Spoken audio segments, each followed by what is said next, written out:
প্রিয় শিক্ষার্থীরা, তোমরা কেমন আছো? আমরা রাইট ফর্ম অফ ভার্বের আজকে দ্বিতীয় ক্লাসটি নিয়ে উপস্থিত হলাম। আমি হাসান মঞ্জুর হিলালি।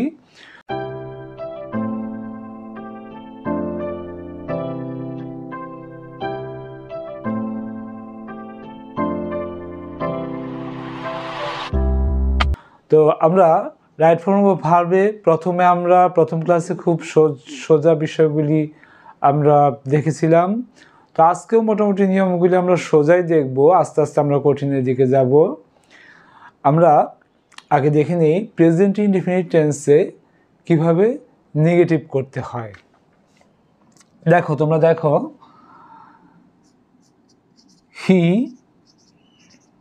রিডস এ বুক, সে একটি বই পড়ে। প্রেজেন্ট ইনডিফিনিট টেন্সে অ্যাফার্মেটিভ সেন্টেন্স, এটা আমরা এটাকে কি করব? নেগেটিভ করব। তো কি দিয়ে করব? আমরা অক্সিলারি ভার্ব দিয়ে করব। He does not read a book, সে একটি বই পড়ে না। He does not read a book. আচ্ছা, এখন এটাকে যদি আমরা ইন্টারগেটিভ করতে যাই তাহলে আমরা কিভাবে করব? ডাজটা সাবজেক্টের আগে বসবে। যেমন ডাজ হি রিড এ বুক।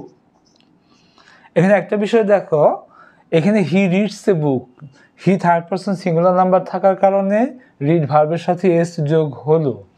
কিন্তু নেগেটিভ করার সময় যখন আমরা অক্সিলারি ভার্ব ডু এর সাথে ইএস যোগ করেই ফেললাম, তখন কিন্তু আর রিডের সাথে এস যোগ হবে না, তখন হবে he does not read a বুক।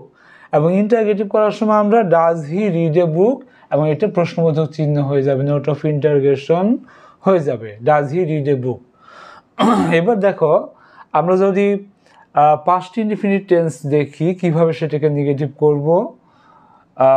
দেখো, হি রেড এ বুক, সে একটি বই পড়েছিল। Past indefinite tense, subject he, ভার্বের পাস্ট ফর্ম রিডের পাস্ট ফর্ম রেড, বানান একই, এ বুক। তাহলে এটাকে নেগেটিভ কীভাবে করব? He did not read a book, he did not read a book, সে একটি বই পড়ে নাই। আমরা খেয়াল করে দেখো, প্রেজেন্ট ইনডিফিনিটের সময় আমরা ডাজ নট দিয়ে নেগেটিভ করলাম, আর পাস্ট ইনডিফিনিটের সময় আমরা ডিড নট দিয়ে নেগেটিভ করলাম। আচ্ছা, এখন এটাকে আমরা যদি ইন্টারগেটিভ করতে যাই প্রশ্নবোধক, তাহলে কীভাবে করবো? আমরা করবো এইভাবে, did he read a book, সে কি একটি বই পড়েছিল? Did he read a book, did he read a book, সে কি একটি বই পড়েছিল। আচ্ছা, এখন এখানে একটা কথা মনে রাখতে হবে আমাদের, যদি এখানে হি হচ্ছে প্রোনাউন আমরা জানি, যদি আমরা প্রোনাউন না পেয়ে নাউন পেতাম তাহলে কি হতো? ধরো আমি জিনিসটা এখানে লিখে দেখাচ্ছি তোমাদের, আমি আবার লিখে দেখাচ্ছি। Did he read a book, সে কি একটি বই পড়েছিল। এখানে did he read a book, সে কি একটি বই পড়েছিল। যদি এটাকে নেগেটিভ করতে হয় তখন কি হবে? দেখো, did he not read a book, did he not read a book, did he read a book, সে কি একটি বই পড়েছিল। আর did he not read a book, সে কি একটি বই পড়ে নাই। এখন প্রশ্ন হচ্ছে যে হি এর জায়গায় যদি একটা নাউন হতো, ধরো করিম, তাহলে কি হতো? Did not Karim read a book. এই বিষয়টি আমি মনে রাখার জন্য বলছি, খেয়াল করে দেখো, did not Karim read a book, অর্থাৎ নাউনের আগে নট বসবে, প্রোনাউনের পরে নট বসবে। এই বিষয়টা আমাদের বিশেষভাবে খেয়াল রাখতে হবে। ইন্টারগেটিভ করতে গেলে নাউনের আগে নট বসবে, মানে নেগেটিভ ইন্টারগেটিভ করতে গেলে নাউনের আগে নট বসবে এবং প্রোনাউনের পরে নট বসবে। অর্থাৎ দেখো, did he read a book, সে কি একটি বই পড়েছিল? অর্থাৎ did he not read a book, সে কি একটি বই পড়ে নাই? আমরা নেগেটিভ ইন্টারগেটিভ করলাম, আমরা কি করলাম, এটা নেগেটিভ ইন্টারগেটিভ। আর এটাকে যদি আমরা হিয়ের জায়গায় যদি একটা নাউন বস্তু করিম কি হতো, did not Karim read a book.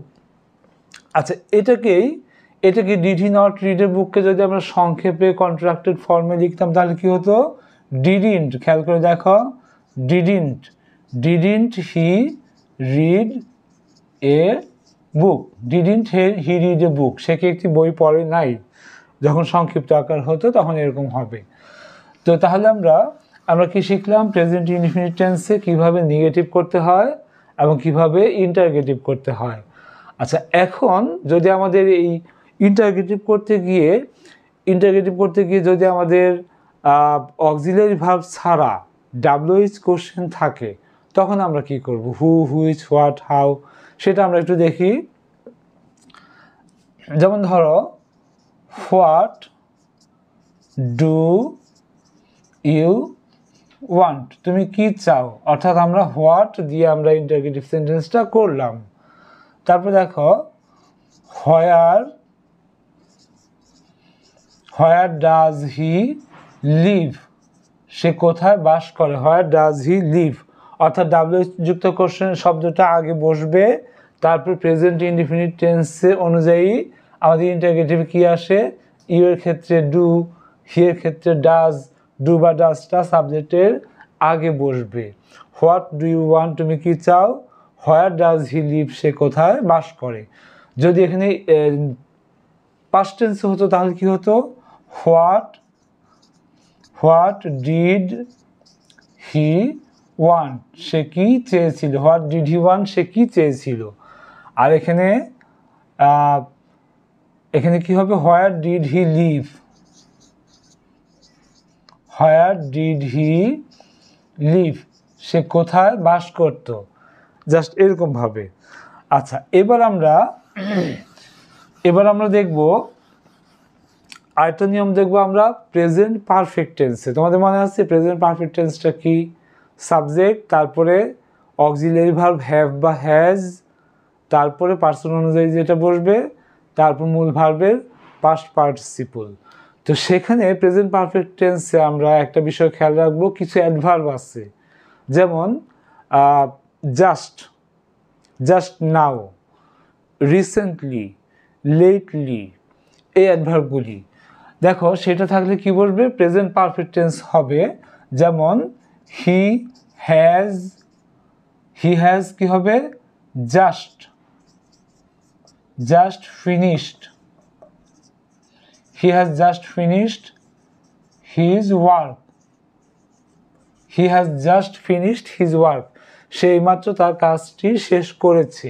তাহলে এই জাস্ট অ্যাডভার্বটা কোথায় বসবে, জাস্ট অ্যাডভার্বটা বসবে হচ্ছে হ্যাভ বা হ্যাজ এবং মূল ভার্বের পাস্ট পার্টিসিপলের মাঝখানে বসবে। জাস্টটা কোথায় বসবে, হ্যাভ বা হ্যাজ এবং মূল ভার্বের পাস্ট পার্টিসিপলের মাঝখানে বসবে, হি has just finished his work. আবার দেখো যদি জাস্ট নাও বসে তাহলে কোথায় বসবে, he has finished his work just now, he has finished his work just nowটা শেষে বসবে। আবার দেখো অলরেডি, যেমন he has already done his work, he has already done his work, অলরেডিটাও ঠিক একইভাবে জাস্টের মতো হ্যাভ বা হ্যাজ অক্সিলারি ভার্ব এবং মূল ভার্বের পাস্ট পার্টিসিপলের মাঝখানে বসে। তো এরকম আরও উদাহরণ আছে যে ধরো never, he has never done the work, তারপরে lately, he has reached London lately, এরকম। আচ্ছা এবার আসো আমরা পড়বো আরেকটা নিয়ম পড়বো আমরা পাস্ট ইনডিফিনিট টেন্সের সময়ে অতীত সময় নির্দেশক ফ্রেজ বা শব্দগুলি থাকতে পারে। পাস্ট ইনডিফিনিট টেন্সে আমাদের অতীত সময় নির্দেশক শব্দ বা ফ্রেজগুলি থাকতে পারে। যেমন ধরো ইয়েস্টারডে, গতকাল, হি কেম হোম ইয়েস্টারডে। তারপরে লাস্ট নাইট, হ্যাঁ লাস্ট নাইট কি হবে, he reached home last night. তারপরে ধরো তাহলে কি হচ্ছে, লাস্ট নাইট অতীত সময় নির্দেশক শব্দ বা ফ্রেজগুলি, বা অতীত সময় সাল, he died in 1985, he died in 1985, সে 1985 সালে মারা গিয়েছিল, একটা অতীত সময় একটা। তারপরে ধরো লাস্ট উইক বা লাস্ট মান্থ, লাস্ট ইয়ার, এরকম। He did the work last year, সে গত বছর কাজটা করেছিল। তাহলে আজকে আমরা মোটামুটি 4টা নিয়ম শিখলাম। কি কি শিখলাম আবার যদি আমরা একবারে বলতে চাই, কি বলবো আমরা, প্রেজেন্ট ইনডেফিনিট টেন্সে আমরা নেগেটিভ করতে শিখলাম, ইন্টারগেটিভ করতে শিখলাম, এবং পাস্ট ইনডেফিনিট টেন্সে আমরা নেগেটিভ করতে শিখলাম এবং ইন্টারগেটিভ করতে শিখলাম। তারপর আর কি শিখলাম আমরা, প্রেজেন্ট পারফেক্ট টেন্সে হ্যাভ, হ্যাজ, তারপরে অলরেডি, নেভার, ইয়েট, এই শব্দগুলি, এই অ্যাডভার্বগুলি কোথায় বসে, কীভাবে বসে। তারপর আর কি শিখলাম আমরা, পাস্ট ইনডেফিনিট টেন্সে কোন শব্দ বা ফ্রেজগুলি বসে, অর্থাৎ অতীত নির্দেশক শব্দ বা ফ্রেজগুলি আমাদের কীভাবে বসে, তো সেটা শিখলাম আমরা। তো আমাদের আজকে এ পর্যন্তই। আমরা আস্তে আস্তে অল্প অল্প করে রাইট ফর্ম ভার্বটা অল্প অল্প করে আগাচ্ছি, সহজ থেকে আমরা কঠিনের দিকে যাচ্ছি। তো আগামী ক্লাসে আবার দেখা হবে। সবাইকে ধন্যবাদ।